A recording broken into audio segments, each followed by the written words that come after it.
Welcome to the Sales Podcast, session 74. The Alexanders are in the house.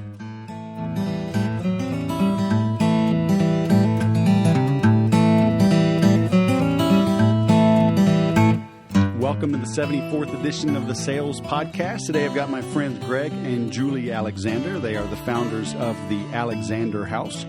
They have a Catholic apostolate where they minister to married couples.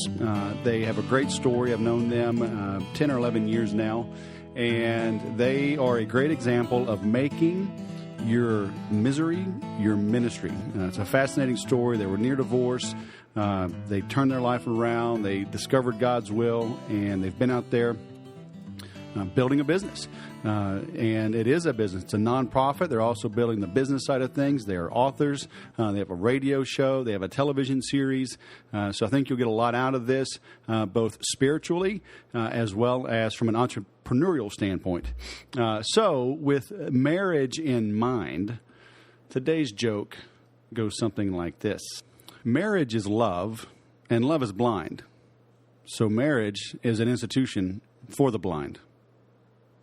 That's a groaner, huh? I know. I'm going to go stand in timeout for a moment. So excuse me while I go do that. All right. So let's get right into the Sales Podcast Creed and then bring on Greg and Julie Alexander, shall we? Today is my day. I work diligently towards my goals, which are bigger than me. I bite off more than I can chew because only then will I truly know my current limits, and surpassing them becomes my new goal for today. Through education, accountability partners, and bold, decisive action, today will be better than yesterday, and tomorrow will be better yet. I'm ready to produce. So now, welcome my friends, Greg and Julie Alexander, all the way from Texas. Greg and Julie Alexander, my Texas friends, welcome to the Sales Podcast. How are you? Hey, doing great, Wes. Thanks for having us. Thank you. We're glad to be with you today. So I didn't have the recorder on, so I'll give you another chance. If you were bold enough, I said I had Oprah and Obama scheduled together for a call quicker than I got you on. And the answer was? Because they're not doing anything. Oh, I love it. So you two are quite busy. We met y'all very briefly before we moved out to Texas, and that was in the fall of 2004, but we've been friends ever since. You've got a big family. You've got a big mission, a big calling you're working on. So before our listeners that don't know you, would you mind taking a minute or two, tell them a little bit about you and your story, and we'll jump into it. Okay. Yes, I think I'll take a stab at it. We are Greg and Julie Alexander. This July we'll be married 27 years. We have 7 beautiful kids ranging from the age of 26 on down to 3. And in short, 15 years ago, we were on the brink of divorce. We had reached a point where we felt we could not continue our 10 years of marriage at that time. And I kind of characterize it now by saying that we had begun to buy into the many lies of society. For me growing up, I was always taught that in order to be successful, in order to be happy, it was about what you did for a living, the kind of money you made, the things you did with that money. And so in a certain sense, by society's standards, we were very successful. We had the house, the cars, the boat, we took the trips, and all those different things, but yet we found ourselves to be very much miserable in our relationship. And what we came to understand, first of all, is that that emptiness we felt inside was a result of not having God in the center of our lives. And so it fueled us to look for other things, other means to find that happiness that could only be found in Him, first of all. But after that happiness could no longer be found in those other things, unfortunately, Julie and I both began looking for it in other people. So infidelity became a big part of our marriage relationship as well. And after all of those secrets were found out, if you will, we made the decision to divorce. We called the 2 kids in the room, which were 7 and 9 at the time, and expressed to them that, moms are like brothers and sisters. Sometimes they argue and don't get along, and that's kind of where your mom and I are. And we made the decision to get a divorce. And despite the fact that they were huddled in the corner, literally embracing each other, crying their eyes out, we just kind of dismissed it. They'll be fine. If they grow up and exemplify any problems or behaviors, we'll just send them to counseling. That's what Bob and Sue down the street did, and their kids seem to be okay. And again, just clearly demonstrating how cold-hearted we have become in a relationship, and in a certain sense, how selfish we have become as well, because we had always thought as long as we were individually happy, everything would be okay. We'll get through the other stuff. And again, and I just want to go back for a second, too, because I think there's a misconception many times when we talk about those materialistic things that we were pursuing. The money, the job, the trips, and all those things bought with the money, those things are indeed not bad things. It's how we allow them to exist in our lives. And so in a certain sense for us, those things became our God, because everything we said and did evolved around getting that stuff. And once attaining certain things, getting more stuff. And so within the proper context, they're great things, because God blesses us with the ability and the skills and the knowledge to be able to go out and attain those things. But again, it's what we do with them when we get them that's going to determine how they play out in our lives. One of the things that I recognize, sorry, Wes. Yeah, go ahead. But one of the things that just brings up here, especially with you having us on this session, I think it's so important to say, that we literally, as Greg had stated, we were successful in terms of what society would deem successful, because we had it all. We were making the money, driving the nice cars, living in a decent home. However, internally, we were miserable. We were lonely. Right. And I always make the statement, I don't care how successful and how awesome from the outside we think we are, but when our relationships, and to state here, our marriages are not okay, life still is not happy. It's really living hell. Right. It literally is a living hell. And until we became to understand that there's an order in life, with God first, each other second, our children third, and everything else after that, then everything was chaotic. We never had a sense of peace. We never had a sense of really a purpose, if you will. But when we put everything back in order, then even in those times of understanding God's purpose and his plan for our life, then that success can be coupled with a life lived in order. Then you can then experience a joy that nothing else can fulfill. Right. And, for everyone listening, Greg and Julie own the Alexander House. Is it thealexanderhouse.org, right? Yes, it is. But before you tune out and think, hey, we're going to be preaching at you for an hour, first of all, I wanted to address, I want people to be whole. Right. So we talk about sales success and marketing and running a business, and all that's important. But we can't ever ignore this part of our lives. And then a lot of times when I turn into almost a counselor when I'm working with people on sales training and marketing, whatever, because a lot of it, we spend a lot of time digging deep into what makes you tick as a human being. You always hear people buy from people they like and trust. But you know what? If you're not a likable person, and you're not likable because your life is chaotic, because you're dealing with all this stress, because you're chasing false gods, people won't like and trust you. So before you tune out on this, 6 minutes into this, give us this 30 or 45 minutes to stick with it, because it's going to be worth it. And this is where I want to shift gears a little bit, but, Greg and Julie, made the shift in their marriage with their faith.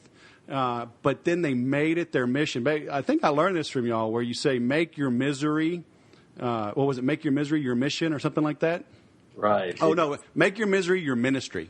That was it. Yes, because again, it's through those wounds, it's through that suffering, it's through that whole understanding of redemption that you can be the most powerful, mainly because you can relate to people where they're at. Right. So how did you make that switch? They can read about your faith journey online and sprinkle that in as you need to, but you made a life choice to follow your faith and to make a business out of it. That had to be scary, right? When did y'all know it was right, or did you just take the plunge and say we're going to figure it out because we're drawn to this mission? Well, first of all, I'll say this, Wes. It was maybe a grace, if you will, because one of the things we came to understand was that the jobs were providing the money that allowed us to indulge in all those things that took us away from each other. And later, as we came to understand, it took us away from God as well. And, whether we call ourselves believers or not, or whatever the case may be, we have to understand we came from somewhere. And it all boils down to the one word called stewardship. Because once we understand that, it doesn't matter whether we're talking about faith, family, work, business, or anything. It all boils down to stewardship. And in order to understand true stewardship, it boils down to 4 core values. First of all, I'll say this. Typically, just mentioning the word stewardship, the first thought that comes to mind is maybe raising money or fundraising, something of that nature. But again, understanding true stewardship, because we're called to be stewards in everything that we have, it's understanding these 4 core values, which is identity, trust, gratitude, and love. Identity. First, coming to understand who we are and whose we are. Again, I don't care where you come from, what you think, see, feel, and believe, God is the creator, and we are to create it. And so we have to come to understand that order, that everything that we have is from Him. And as we understand that position of ours in this relationship, He is the initiator of the gift, and we are recipients of that gift. And once we really understand the nature of that relationship, then we become thankful for the things that God has given to us. And when we become thankful, we don't want anything more other than what God wants for us. And so, again, He's already got all this figured out. If we're supposed to be these multi-million-dollar entrepreneurs, He's already got that mapped out. But that might not be His call for us. And so, again, we have to discern our role in position. But then after that, we move to a position of gratitude, that now that I know my role, I know what you have for me, I'm thankful for that and grateful. I don't want anything else. And so we find a sense of comfort in that. But then as we begin to own that, we move into this position of love. Again, in love, it's not a one-sided relationship. Again, there's always an initiator of the gift and a recipient of the gift. But as you as a recipient receive that love, then now it is dependent upon you to go out and to continue that cycle, to replicate that, if you will. And so you start by doing. And so it's very easy that once you start to understand those core values, again, we're stewards of everything. And so what we became stewards of was this organization to be able to share with other couples what we've learned. And the funny thing here, Wes, is that all the things that we used to try in our own life in terms of additional businesses, we're doing it now, but except in a ministerial form. We have a weekly radio show. We've done 3 13-series TV shows on a Catholic network. We've written a book. We're being petitioned by 2 other publishers now to write another book. And in our old life, we used to try to pursue those things, but we can never make them happen. But now that we're doing them in the right place, one, because I think it has been God's call for us, but again, now taking that same principles you use in the business world and use it in the ministerial world to get this brand out there, to make people aware that it exists, and have them coming to you for the various products that you create that's going to give them what they need. Yeah, I like what you're saying. I mean, I know you deal primarily in the faith-based realm, but do you find yourself interacting in a more secular world at times? And because this message resonates, I can see across all faiths, even non-faith, right? Identity, trust, gratitude, love. We always talk about in business, you got to know who you are, who you serve, who you don't serve. We always talk about you have to know who your personas, right? Who your ideal clients are. So once you know that and you have trust in that, you can move forward aggressively to promote your message. And I mean, it sounds like that's exactly what you've done in a faith-based world. But do you find yourself this message resonating in the secular world? Absolutely, we do, because marriage affects everyone. It is the foundation of our culture. It touches every single person, whether positively or negatively.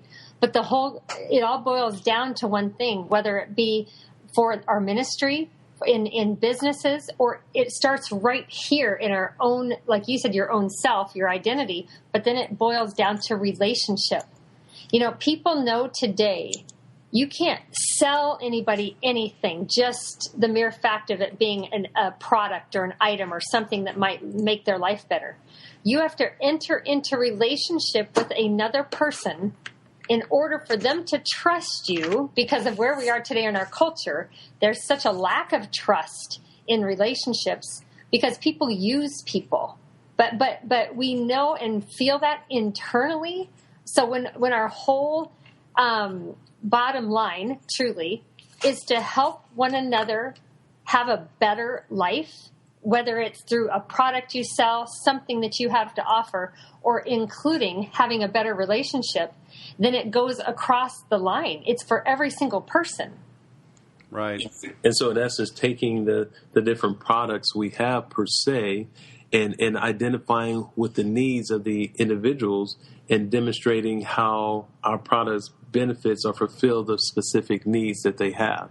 And so kind of looking at that process and utilizing a lot of what you use in any kind of business to do that in terms of some of the technology tools that are out there, the various platforms, social media, the same strategies in terms of priority issues and action plans, strategic planning, and all those different components are the same. And in fact, we spend a lot of time looking at business resources, if you will, to include your podcast and website to gain those different ideas that we can bring back in this world. Just because we're working kind of in the faith-based arena, there's still a lot of business components, if you will, that are needed in order for us to be successful.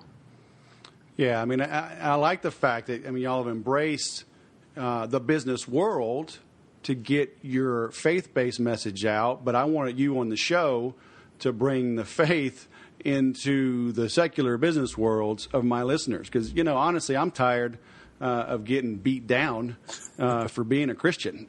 Tired. Y'all get the same stories. We both have 7 kids. Do you know what causes that? Don't you have a TV? All these, it just rolls off of people's tongues, without batting an eye, But heaven forbid if I walked up to a woman and said, "That's the 7th pair of shoes I've seen you wear in the last week. How many shoes do you have?" It would be, I'd get slapped, right? You hit upside the forehead. Absolutely. How many purses do you have? Goodness gracious, a man likes watches, right? That's the 10th watch I've seen you wear this month. How many watches do you have? Don't you know what causes that? It's be like, hey, what a punk. Why are you judging me?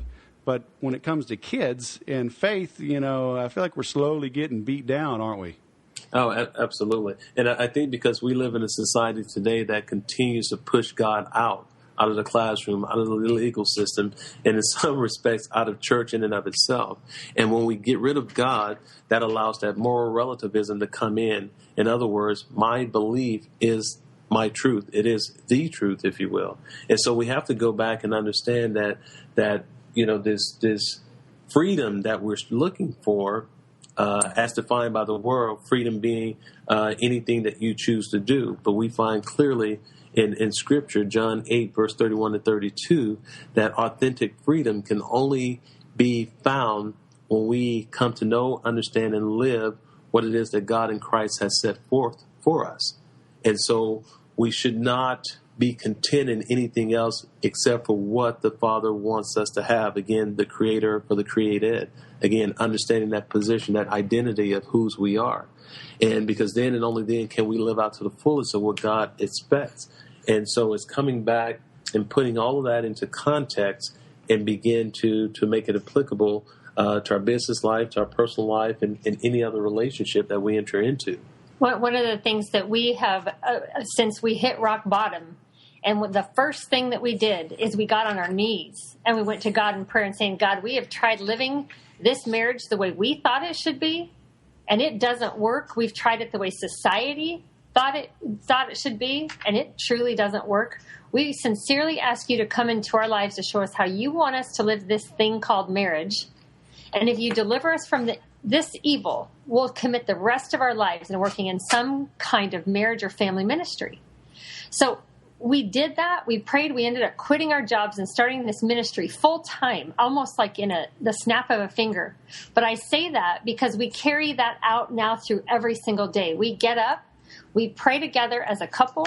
We pray and ask God to come into our marriage, into our family life, and into our ministry so we can take it in the direction that is good and pleasing to Him and the way that He deems it to go into. Because then we know that at the end of the day, we have done everything in accordance with God's will to the best of our human ability. And yet there is never a night that we can go to bed without being at peace with knowing that we did everything by offering it to God. Right. So I want to get into how you built this up, quit your job, basically went cold turkey into this. But I have a question, maybe you can't answer, but how can business people bring their faith into their business without appearing overly pious or self-righteous or cramming it down somebody's throat? Because I am always on guard when somebody comes up to me and they lead with, "Oh, I'm a Christian. You can trust me." I have gotten hosed. Probably the worst in business were from self-proclaimed Christians that wore it on their sleeve. So I don't know if y'all have any input on that, but... Yeah, absolutely. Yeah, absolutely. I would say that a lot of times it's funny that you say that because our actions, we've all heard that statement, our actions speak louder than words. Yep. When we have to put up front that we are something or give a label to what we are, typically it's not the case, but it is by the way you live your life. An authentic life lived well is more attractive than one who claims to be something that they are not. And I call that there's a book called The Soul of the Apostolate. And it is truly where people, we have an internal compass, if you will, that allows us to, I'd say maybe even more of a direct term is a discernment. We have a discernment, internal discernment that comes from God that allows you to know that this person that you are standing in front of is real and who they are. So today, especially in this culture where we don't want to be sold a thing, we don't want to be enticed, or we don't want to be lied to, because that has been for so many years, that I think our radars are up. So when we are authentic and we truly come to somebody with the desire to make their life better in some way, or to teach them something that they may not know, that in and of itself is more attractive than, because see, what happens is people typically give themselves a label. I'm a Christian, or I go to church so often, and they're the ones that usually make other people feel guilty. Well, if we go back to our Christian roots, that's not at all what Jesus did. He sat at table with people, and yet he did things with people, and yet he showed his life and the way they should live by leading with example. And the things that he did and he showed people, then he said, especially to his disciples, now go and do to others what I have done to you. And that's the best way to do it, is to come into somebody's life, enter into their world by getting to know them personally, building a relationship, and then by knowing what is it that I have where I can assist them in making their life better. Man, Greg, I don't know if we even need you on this interview. We'll continue with Julie. Yeah, I'm just here for eye candy. I look good, and she does all the talk. You just keep bringing her water, make sure she doesn't need anything. So I love. There's two things you put in there that were fantastic, and I always talk about in my sales training. I say we always hear that a dog can sense fear or whatever, but I always say humans can detect fear or something. That when the salesman isn't comfortable with what they're saying, and when something that just doesn't resonate, doesn't ring true, like intuitively we know that. And now I have a phrase I can put to it, that internal discernment you talk about, because we all know when things just don't seem right. And we tell that salesperson, nah, I'm going to think it over. I want to sleep on it or whatever, because that internal discernment is saying, something's not right, and because that salesperson is too pushy. Maybe they're begging, they're too desperate for the sale. They're just looking at that prospect with a dollar sign on their head rather than as a human being. Mm-hmm. And the other thing you talk about was serving. I learned from my early sales mentor, Steve Clark. He said, selling is a calling, serving is its purpose, questioning is the process, and a sale may be the solution. But a sale may not be, right? Because I tell more people no than I'd say yes. At least like to the software that I sell for Infusionsoft. More people that are they're not ready for it versus they are. And because I'm laid back about it and not pushing it, I've been one of their top resellers in the world for almost 3 years now. But you put this into a perspective. I think everybody needs to rewind this and listen to a few more times. But walk us through, how did you make that change in business? And, and our listeners, whether they're jumping into a ministry of their own or just making the leap to launch their own business, whatever it is, that had to be scary. Obviously, you prayed about it. I think maybe y'all had a little more guidance from the Holy Spirit than most of us, but I think it's because you sought it. But other than having that type of guidance, what did you do to build this into a ministry now that helps you support your big family and still get your message across? Well, I think it goes back to one of those basic principles in Christianity, that we were put on this earth to be there at a service for others. But a lot of times in business, we get it backwards because we start looking at, okay, I got this product and I want to see who's out there that I can take advantage of to sell this product so that I can make money. And that was kind of the biggest shift for us, because we had always thought that way. That's the way we were trained, so to speak. But what we really began to see was that the more that we looked for ways to be a gift of ourselves, to share with what we had, then the money was there. And the more that we shared, the more money that began to come in. And it kind of goes back again from a Christian standpoint, our virtues and things that we have, temperance, frugality, ambitions, patience, perseverance. These are all qualities that God has gifted us with. And when we use them within the right context, we can use them for good things. So again, simply in marriage and love, in a marriage relationship, as we have been conditioned and growing up, that life is all about us. And so we go through 18, 20, 25 years of where do I want to go to school? What do I want to study? Who do I want to work for? Who do I want to marry? Where do I want to live? How many kids do I want? And so we're conditioned to believe that life is all about us. But yet we come together in marriage, and it's all about dying to self to be a gift to the other person, to fulfill their needs. And so it's the same thing from that business perspective. Now, as we have been blessed with the ability to have all these different products, how can we use them to fulfill a need? Not focusing on money being the bottom line, but being a gift to help those individuals make better their lives.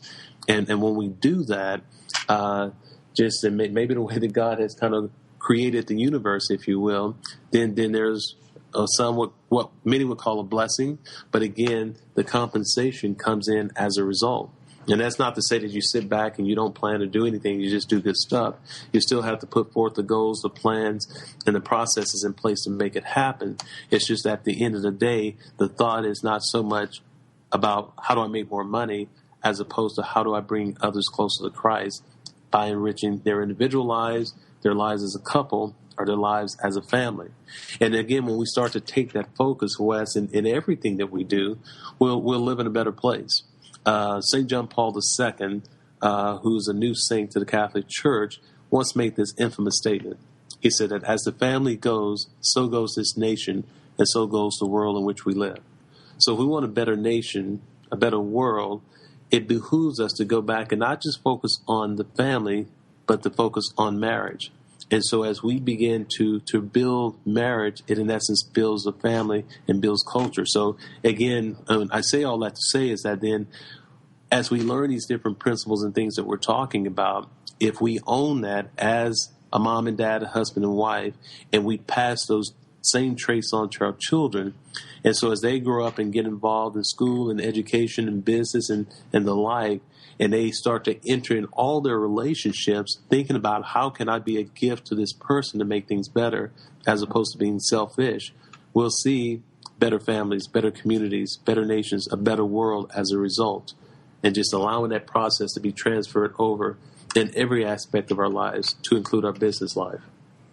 So before our listeners hit rock bottom to then see the light, I mean, what can they do now? You know what? You know, if y'all were at a 0 on a scale of 1 to 100 before you turn things around, what can people do that are maybe at a 70 or at a 50 or a 30? You know, before they get to 0. That's a great point, because typically we wait till rock bottom, but you don't have to. Right. You just reassess and you say, what is it? And just look at, an internal audit, if you will. What is it that drives me? What is it that makes me live this life and this purpose, life with a purpose that I have? And how can what I have or what I have created affect another person in the good, for the better? And right there, it's an instant switch, because too often, and I remember I was top salesperson. I was making more money than I ever thought I'd make in my life. But it was all about, then the focus was, how much more could I make?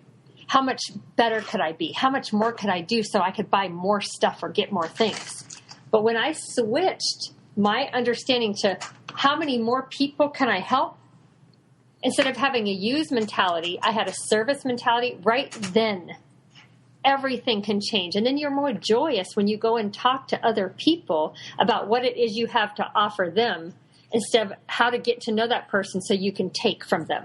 And I think coupled with that, again, is really living that authentic Christian life, not just wearing it on your sleeve and say that you are and using it as a brand to justify the things that you're doing, but authentically living that and then having those qualities, those virtues, those gifts being a part of who you are, and it just comes out. I think there was an old song I remember growing up, and they know that you're a Christian by your love, or by our love. Mm-hmm. And so again, it's in our actions, it's the things that we do that would demonstrate that, and kind of take out the hypocrisy, if you will, as you have someone who professes to be a Christian, but they're so unethical in their business ways, where everybody say, yeah, right, so yeah, there's one of those Christians. I don't want to be one of those. Mm-hmm. But again, authentically living the life, and as people experience you, they say, wow, that guy was pretty cool. He didn't try to take advantage of me. He gave me the real of what his products was in terms of the benefits and features, and man, I like that. I can trust that guy. And then therefore giving Christianity as a whole, one, a good name, but also understanding where that comes from. Again, that comes from God as a gift to us. And if we take and utilize the gift as it was intended to be, things are great. But as we do many times, we take the gift and we misuse the gift, again, for our own selfish advancement or benefit, and not thinking about the other. One simple factor that I just thought of, and I'm just going to throw this out there. It may sound very simple, but I think that the people, this is what we tell every couple we sit in front of, because this is what we did in our own life, is I remember the day that I was at wit's end and I didn't think there was any more hope, literally. And I remember praying for the desire. That's crucial, the critical word. Pray for the desire to become the wife and the woman that God created me to be. So every other couple that calls, I say the same exact thing, either whether it's a man or a woman. Pray for the desire to become the spouse. So in this situation, pray for the desire to become what God created you to be in and through your business. Mm-hmm. Because if it's anything other, then it's less than. I remember that quote, that scene in Evan Almighty. Oh, yeah.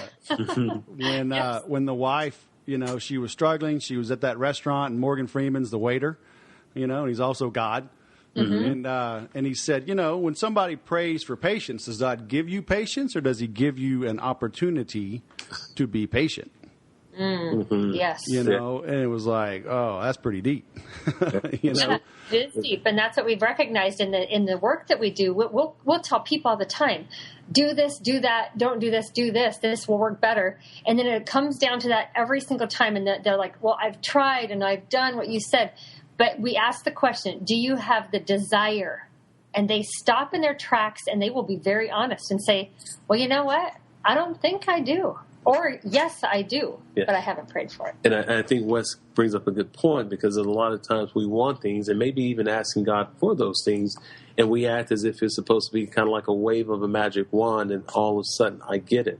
It's kind of like, if I want to have a nice body, a nice physique, and I go sign up for a membership at the local gym. Well, just signing up for that membership and walking into the gym, I'm not going to all of a sudden get those muscles. It's going to take some exercising of the different muscles of the body part of the area that I want to enhance, so to speak, in order to see the results. And so, Wes, you're exactly right. So a lot of times the things that God gives us, so if you want patience and ask Him for patience, He's going to allow the things to happen in your life to exercise that virtue to become a patient person. He doesn't just, bam, now you got patience, move on. No, He's going to give things that's going to exercise and to grow that muscle called patience in order to become a patient person. So be careful what you ask for. I asked God to be efficient with little sleep, and He gave me 7 children. There you go. And if you're like us, you're becoming a master at that right about now. Okay, so let me play devil's advocate here. Let me see how you would address this. Because some people might say, hey, all this kumbaya stuff sounds really good, Greg and Julie, but you know what? You quit. You left corporate America, and you just applied this to the whole faith world, and so that's easier, and it's not really corporate America, and, you know, of course it works building a ministry, but I'm in a cutthroat business, fill in the blank, computer sales, chiropractic care, automotive repair. You know, how does this apply to the secular world and, you know, not building a ministry? I think is very applicable. Let's take one that everybody experienced, auto repair. You know, going down to a local auto repair person, you know, did the fan belt on your car really need to be changed, or did I come in line and give you this bogus story so I can make another $5 or $10 on that particular belt, or whatever ails you on that car, so to speak, as opposed to coming and just being honest and doing what really needs to be done, charging at a reasonable rate. Because if I go and I get good service, guess what? I'm going to go tell everybody, hey, man, you have got to go down to this auto store or parts place here on the corner. They did a great job, very reasonable. He didn't try to get over on me for anything. And I got good service at a good price. You're going to tell the world. And so, again, it's taking those basic principles and applying them to everything, all those different things you mentioned. But I pulled that one out because I think a lot of people can relate to it. I heard the question a little differently, so I'm going to answer the way I'm going to answer, which may not make sense. But and that's quite common in our household, let me tell you. But what I was going to say, I've tried both ways, very successful in business, and ministry is a lot harder to do with. You know why? Because you work you working for God and in faith and in a structure, in a church, not being compensated by the church. But everybody then doubts or questions your motive. So you really have to do a sales job.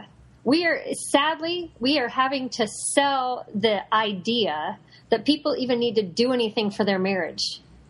Right. And so we are working harder now and getting paid a lot less than we ever were before, because people want to buy anything to make their life better, but they can't get down to the idea and the fact that, oh my goodness, you mean I need to work on myself and in my own home before anything else will get any better? Giving up, yes. I mean, I remember quitting our jobs, and at that moment it seemed like, hey, it is the only thing that we could do. And it's taken us 15 years to get to this point. And I would tell you, there has been many a time that we thought, you know what, forget this stuff. We're going back to get a real job. But thanks be to God through the perseverance and the continuing. And it was really just today that we realized the more relationships you build, and it takes time. And as you know, just like U.S., who has time for that? We have children. Mm-hmm. But we have to take the time to build authentic relationships in order for people to really understand you and what you are about. And that's what makes our businesses, our work, our ministry, it's all the same. We're selling too. We're selling a product. We're selling God, not selling Him, but we're trying to tell people that He is the answer to their problem. Right. So it's no different.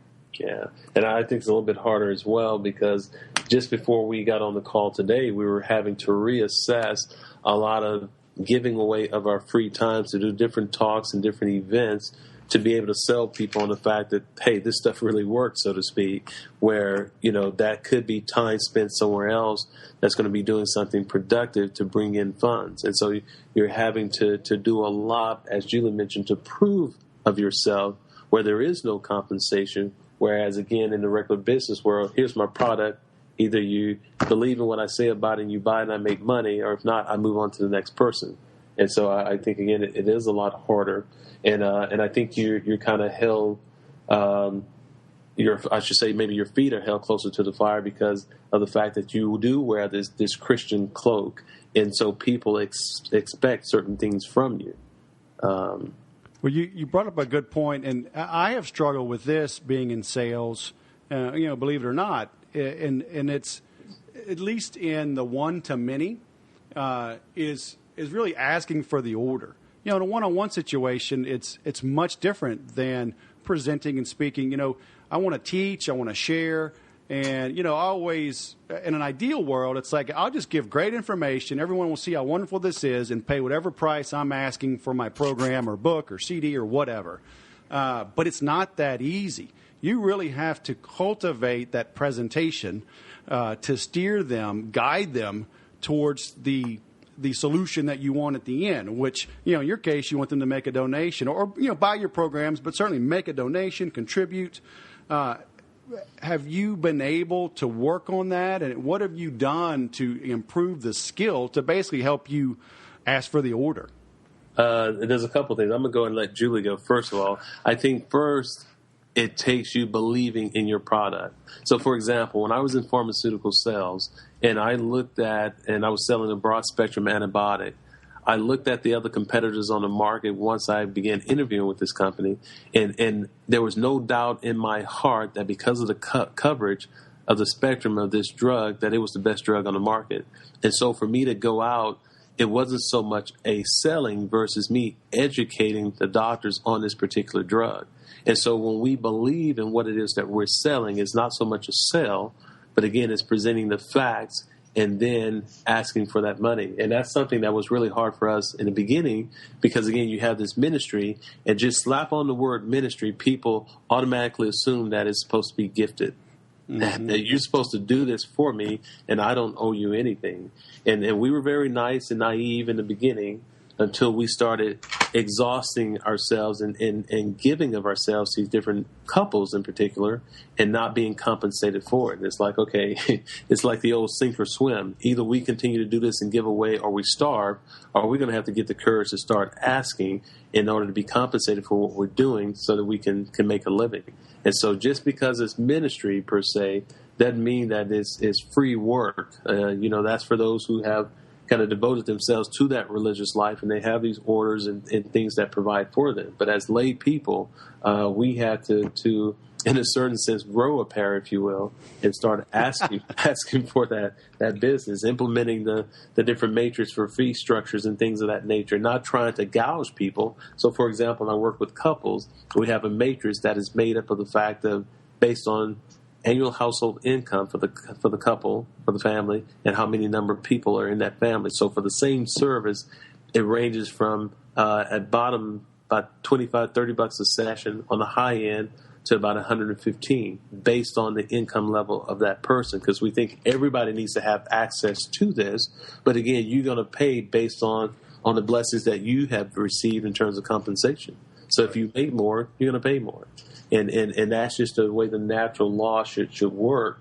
And again, not that we're trying to gouge anybody, but hey, you've been blessed in this way. I'm going to give that to you, just as we get many people who come in who cannot pay at all. But that doesn't mean that, well, we're going to give you no service or a lesser service. You're going to get the same thing that old Joe down the street and came in and he's paying $115 for. We're going to give you that same amount of service because we understand that there's some people out there a little bit less fortunate, but they still need the service. And our clients are on both ends, Wes, because that Greg's talking about the actual people that we serve, yes.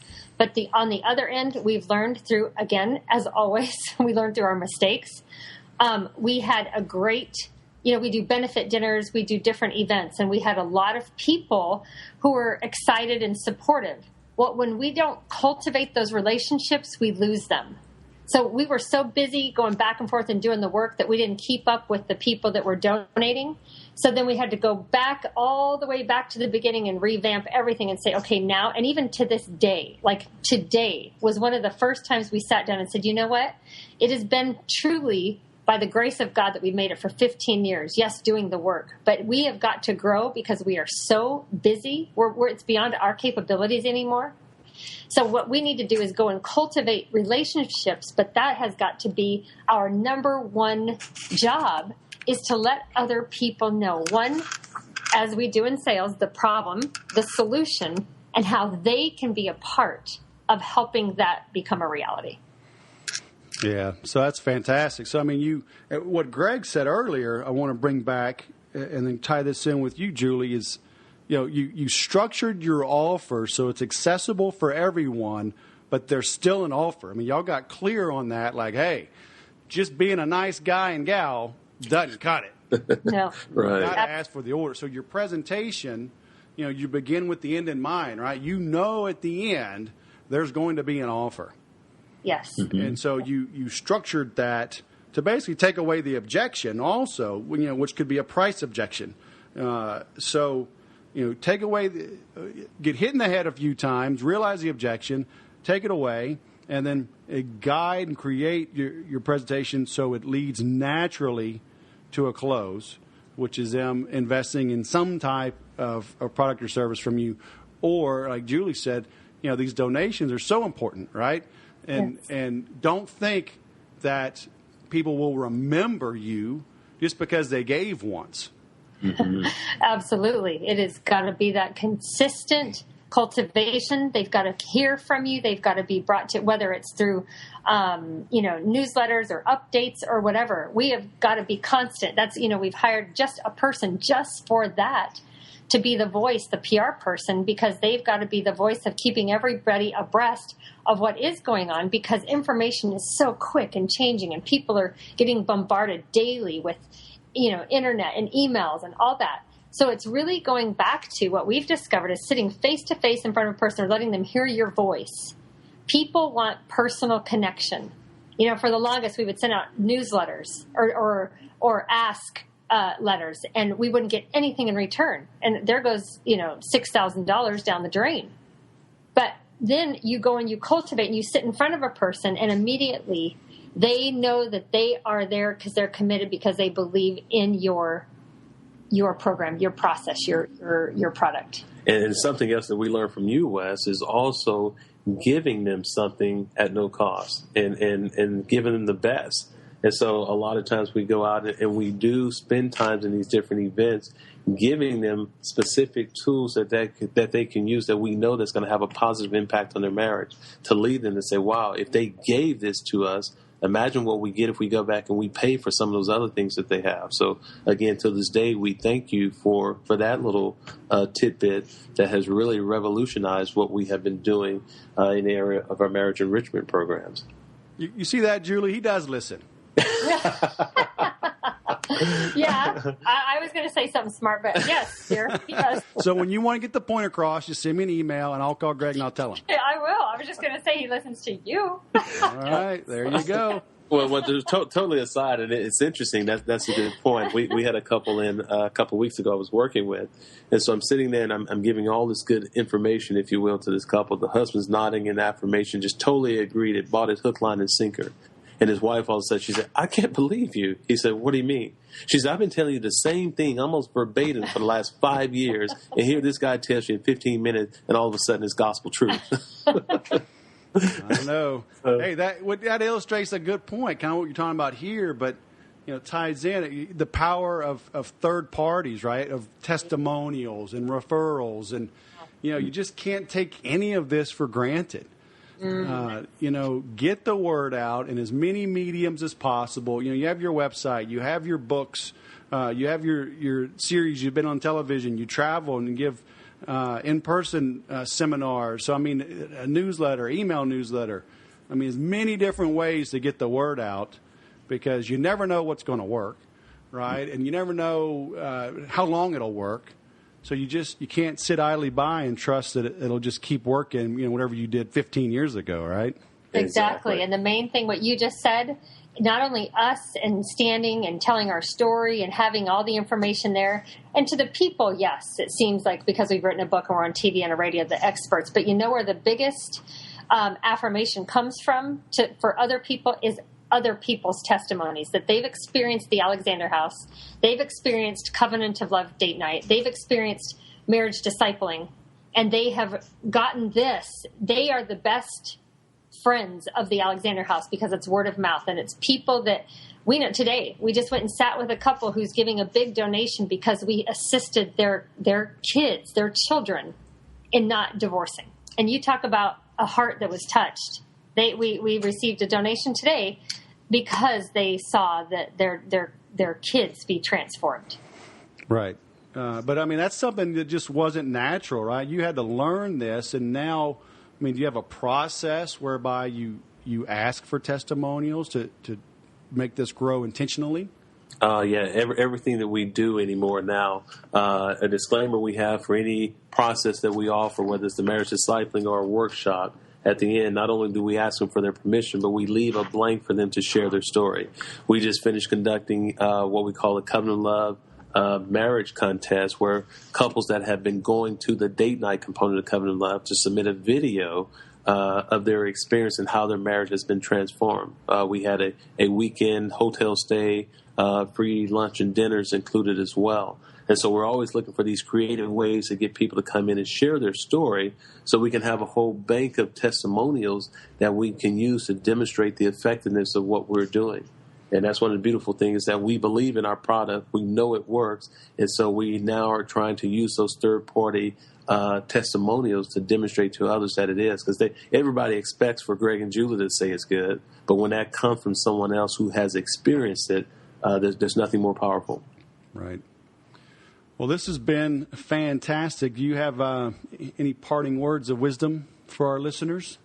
Absolutely. One, just continue to know and really believe in the product, believe in what you do, understand that, again, saying that prayer of understanding of God, I desire to do your will, and I desire to be of service to those that I come in contact with, starting with my own family and going out from there, and just continue to know that when you are successful at home, then when you're successful in your business, there's nothing that can compare to that. And then parting with that as well, or coupling with that, again, is understanding where the gifts and talents come from. God is the creator. We are the created. And so all those things that we're able to do, we are able to do them because of him. And so not forgetting to be thankful for that, because there's nothing worse than someone who choose to give or do for someone else to have it go unappreciated. So not that God would hold back or take away from, but again, just to be thankful for the things that he's given us. And as Julie mentioned, to continue to ask him to give you the desire and the direction where you need to utilize those gifts. Right. And everybody can find you on the alexanderhouse.org, right?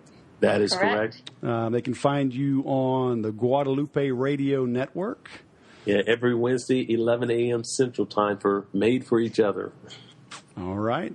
So tell me that again. Wednesday at 11 a.m. Central Time on the Guadalupe Radio Network. They broadcast predominantly throughout the state of Texas, to include New Mexico, Santa Fe, and Washington, D.C. And if we're not on the local radio station, you can also listen online at grnonline.com. Very nice. Well, thank you for taking the time, and I look forward to seeing y'all again soon. All right. Thank you, Wes. Appreciate it. Listen. All right. Y'all have a great day. Okay. You too. Bye-bye. Yeah, the whole reason you do all of this is so you can have a life, right? And since most of us are married, and since most marriages end in divorce, I thought this was a great topic, great people to have on the Sales Podcast. So as always, go back and re-listen to that. If you think you've hit rock bottom, get on your knees, right? Only then will you truly be at rock bottom. Sink as low as you can, and in that moment of weakness, right, of giving up, you can open yourself up to receive God's will, God's mercy, God's word. And then, when you're at rock bottom, hey, you got nowhere else to go but up. And Greg and Julie are a great example of that. Go back and listen to their stories on their approach to business and to life and to their vocation and their ministry. I've always said, Steve Clark taught me, selling is a calling, serving is its purpose, right? Questioning is the process, and a sale may be the solution. So that whole serving mentality, and asking good questions, that's how the pros differentiate themselves from the rookies. So there's a lot of lessons there you can learn, even if you're not Catholic, even if you're not Christian, even if you're not married, even if you're not, quote unquote, religious. Most of your clients and prospects are, and even if you're not religious, I assume you're a decent person. And so knowing how to interact with others, I think there's a lot of lessons in this podcast, in this interview. So, like I said, go back and listen again. If you need more help in your selling, check out 30daysalesgrowth.com, enter promo code podcast, and get $30 off. Thank you for listening. Be sure to share the love. Visit thesaleswhisperer.com/love and tweet this out, and leave a 5-star review on iTunes at thesalespodcast.com. Thanks for listening, and remember to sell different.